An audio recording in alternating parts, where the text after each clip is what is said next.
Bengal Super League. Special partner Sensodyne and KitKat.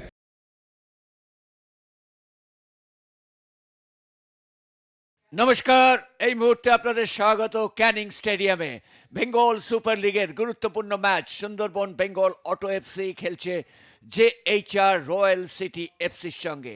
Sundarban এই মুহূর্তে তারা রয়েছে তৃতীয় স্থানে, আর জেএইচআর রয়্যাল সিটি রয়েছেন দ্বিতীয় স্থানে। সুতরাং একটা ক্র্যাকার অফ এ ম্যাচ হতে যাচ্ছে। আমরা দেখে নিই এবার সুন্দরবন দল কিভাবে দল সাজিয়েছে। তাদের সন্দীপ, পবন, সুলেমান এবং বিশ্বজিৎ, তৌফিক, কিপজেন, মাজানুর এবং দিলীপ, সামনে শ্যাম এবং রিচমন্ড। দু দলের অধিনায়ক, একদিকে রিচমন্ড অপরদিকে অধিনায়ক সালমান। আমরা এবার দেখে নেব অ্যাওয়ে টিম, অর্থাৎ জেএইচআর রয়্যাল সিটি এফসি। তারা কিন্তু 4-3-3 ফরমেশনে খেলছে। করণ, অমিত, কালিবাউলি এবং কিস্কু, সুখচাঁদ কিস্কু। সুতরাং আমরা আশা করতে পারি সেই ধারাবাহিকতা তারা রাখবে। শুরু হয়ে গেল আজকের ম্যাচ।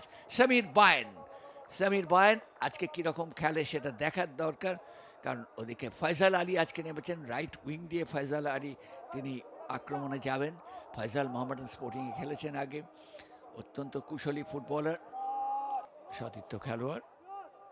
টুডু এই মুহূর্তে শট, ওহো, দুর্দান্ত প্রয়াস ছিল। এক্ষেত্রে সরাসরি গোলরক্ষকের কাছে চলে যাওয়ায় বিপদ কিছু হয়নি, তবে শ্যাম কুমারের এই শটটি তার বুদ্ধিমত্তার প্রয়োগ বলতে পারি। এই মুহূর্তে দেখুন হেডে ফ্লিক, তারপরে আবার ফিরতি বল শ্যাম কুমার এবং ডান পায়ে ইনস্টেপে শটটা করেছিলেন, কিন্তু দীর্ঘকায় গোলরক্ষক ওখানে সৌরভ সামন্ত।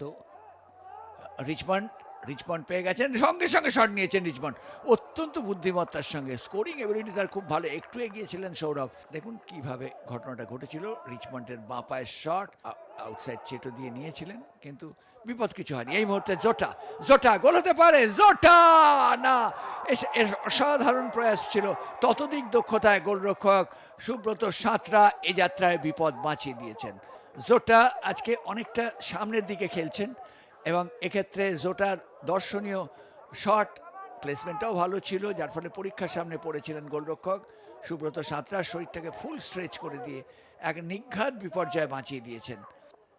আবার দেখুন সালমান কোথায় চলে এসছেন। সালমান, চমৎকার বল, এবার গোল হতে পারে। গো হো, ডান পায়ে ইনস্টেপে শটটা নিতে পারলেন না, তাহলে কিন্তু ওখানে বায়ানও ছিলেন। চমৎকার বল বাড়িয়েছিলেন সালমান, যার কথা বলছিলাম। সালমান নিঃসন্দেহে এখনো পর্যন্ত যেটুকু খেলা হয়েছে তার নিরিখে বলতে পারি সেরা খেলোয়াড়। মোহাম্মদ সুলেমান, সেখান থেকে বিশ্বজিৎ ওরাও, লং বল, উদ্দেশ্য রিচমন্ড গোল হতে পারে। এবার কিন্তু গোল হলো না। রিচমন্ডের টোকাটি ঠিক জায়গায় গেল না। একটা বিপজ্জনক পরিস্থিতি তৈরি হয়েছিল, কোনো সন্দেহ নেই। আর গোল করতে গেলে তো রিচমন্ডের দিকেই তাকিয়ে থাকতে হয়, সেটা বিলক্ষণ জানেন। যে কারণে বিশ্বজিৎ ওরাও লং বলটি দিয়েছিলেন একেবারে রিচমন্ডের উদ্দেশ্যেই। রিচমন্ড শেষ অবধি পেয়েও কার্যকর ভূমিকা নিতে পারেননি। এরকম স্ট্রে অ্যাটাক থেকে ফায়দা তুলতে হবে। দেখুন রিচমন্ড বেরিয়ে গিয়েছিলেন আগুয়ান গোলরক্ষকের মাথার উপর দিয়ে, তার টোকাটি ঠিক মতো হয়নি, যার ফলে ওখানে অমিত টুডু চলে গিয়েছিলেন। বল দিয়েছেন সালমানকে, কি করবেন সালমান, খেলাটাকে ডান দিকে ঘুরিয়েছেন, সেখান থেকে শট, গোল হতে পারে। ও, ইরফান সর্দার সুবর্ণ সুযোগ নষ্ট করলেন। ইরফান সর্দার এর আগেও একটি সুযোগ নষ্ট করেছিলেন, দুটি সুযোগ নষ্ট করেছেন ইরফান সর্দার আজকের ম্যাচে, এবং সুবর্ণ সুযোগ দুটি ক্ষেত্রেই গোল করা উচিত ছিল ইরফানের মতো দক্ষ খেলোয়াড়ের। যাই হোক, খেলার মধ্যে মিস আছে, নিয়ন্ত্রণ আছে, কিন্তু শেষ অবধি শ্যাম কুমার শট নিলেন। ওহো, দুর্দান্ত শট, এবং এক্ষেত্রে কিন্তু চমৎকার বোঝাপড়া ছিল শ্যাম কুমার এবং দিলীপ ওরাওয়ের মধ্যে। সাধারণত দিলীপ ওরাও বাঁ পায়ে ফ্রিকিকগুলো নেন, এবার কিন্তু শ্যাম কুমার হঠাৎ চলে এসেছিলেন, যার ফলে দুরন্ত শট শ্যাম কুমারের গোলপোস্টের তলায় লেগে ফিরে চলে এলো। ভাগ্য সুপ্রসন্ন থাকলে এক্ষেত্রে কিন্তু গোল পেয়ে যেতে পারত, কিন্তু সুন্দরবন বেঙ্গল অটো এফসি। দেখুন কিভাবে শ্যাম কুমার শটটি নিয়েছিলেন, দুর্দান্ত শট, একেবারে ক্রস পিসের কাছে লেগে, এবং ফিরতি বলেও যে গোলের মধ্যে ঢোকাবেন সেই শটটি সেইভাবে হলো না। এবার বল পেয়ে গেছেন সামির বায়েন বল দিয়ে দিয়েছেন, এবার কিন্তু গোল হতে পারে, দেখা যাক। ওখানে না, হলো না। চমৎকার আক্রমণ তৈরি করেছিল, এবার এবার সুন্দরবনের মধ্যে একটা সুন্দর খেলার ছটা দেখা যাচ্ছে, দুর্দান্ত খেলা হচ্ছে। ব্যাক পাশে বল চলে গেছে, সেখান থেকে ভাসানো বল, বিপজ্জনক পরিস্থিতি।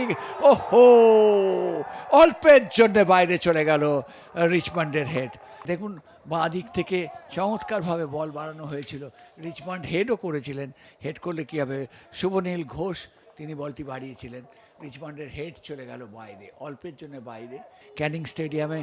এবং সে কথা বলছিলাম, সঙ্গে সঙ্গে লম্বা বাঁশি তন্ময়ের, অর্থাৎ আজকের খেলা সাঙ্গ হলো, কোনো পক্ষই গোল করতে পারলো না, যার ফলে 0-0, অর্থাৎ একটি করে পয়েন্ট নিয়ে সন্তুষ্ট থাকতে হলো।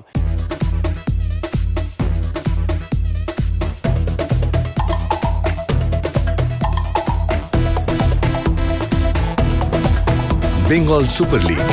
Special partner Sensodyne and KitKat.